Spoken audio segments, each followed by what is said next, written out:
ایک اور چیز آپ کو دوں گا، حدیث میں آتا ہے، اس حدیث مبارکہ کو ذرا غور سے سنیے گا، میں آپ کو ایک اور تحفہ دے رہا ہوں، بڑا قیمتی تحفہ ہے۔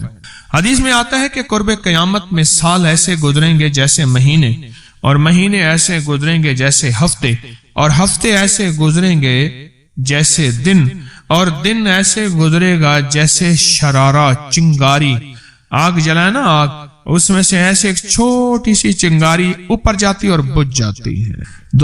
اگر آپ چاہتے ہیں وقت کی برکت، دنوں کی برکت، زندگی کی برکت اور لا علاج بیماریوں سے چھٹکارا، تو آج ایک ٹوٹکا بتاتا ہوں۔ جو بندہ یہ چاہتا ہے کہ اس کے وقت میں برکت ہو، سنیں غور سے، عمر صحت مند چاہتے ہیں، لمبی عمر چاہتے ہیں یا مختصر، وقت میں برکت چاہتے ہیں؟ میں حیران ہوا، حضرت حکیم الامت رحمت اللہ علیہ کے ایک خلیفہ، ان کا مزاج تھا کہ جب خط ان کا مرید ان کو لکھتا تھا تو اسی خط کی بیک پہ مختصر سا جواب لکھ کے بھیج دیتے تھے۔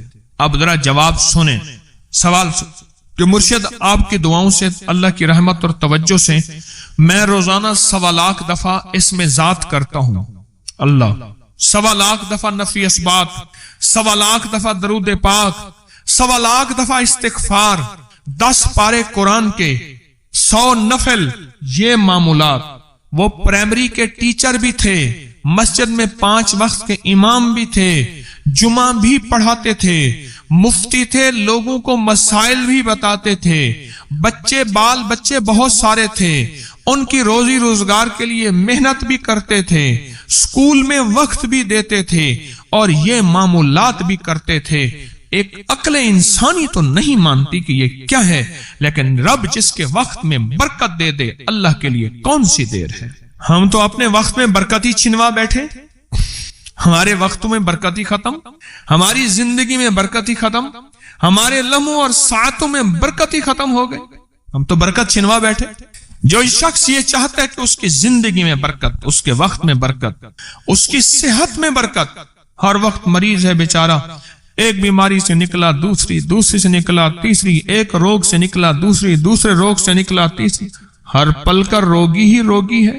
گھر میڈیکل سٹور بنا ہوا ہے، کبھی حکیم کی دوائیں، کبھی ڈاکٹر کی دوائیں، کبھی ادھر کی دوائیں۔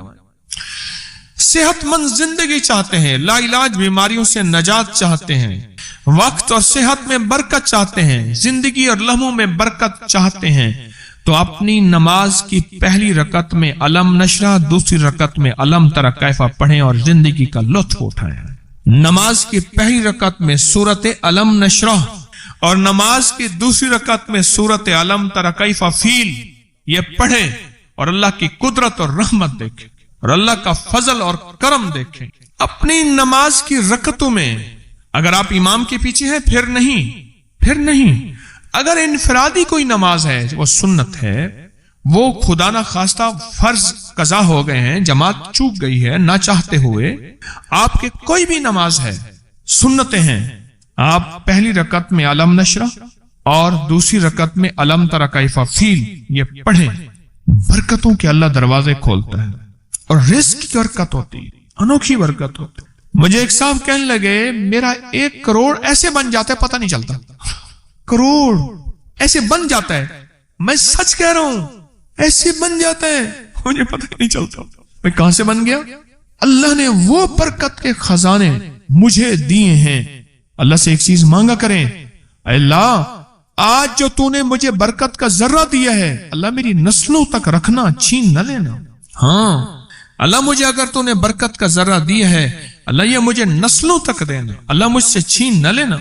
تو برکتوں کے دروازے اللہ کھلوا دے، لا علاج بیماریوں سے نجات دے دے، وقت میں برکت، زندگی میں برکت، سانسوں میں برکت، صحت میں برکت، دولت میں برکت، پیسے میں برکت، نسلوں میں برکت۔ برکت کبھی ختم نہیں ہوتی، کثرت ختم ہو جاتی ہے۔ کتی کتنے بچے دیتی ہے؟ 7، 10، 11، اور بکری کتنے بچے دیتی ہے؟ 1، کوئی 2۔ اللہ نے آنکھوں سے دکھایا ہے کہ بکری میں برکت ہے، اس کی وجہ یہ ہے کہ بکری میں حلال ہے اور برکت ہے، اور کتے میں کثرت ہے اور حرام ہے۔ اللہ کتوں کو ختم کر کے دکھاتا ہے، اللہ حلال کو بڑھا کے آنکھوں سے دکھاتا ہے۔ پہلی رکعت میں سورت علم نشرح اور دوسری رکعت میں سورت فیل، کمال چیز ہے۔ رزق میں برکت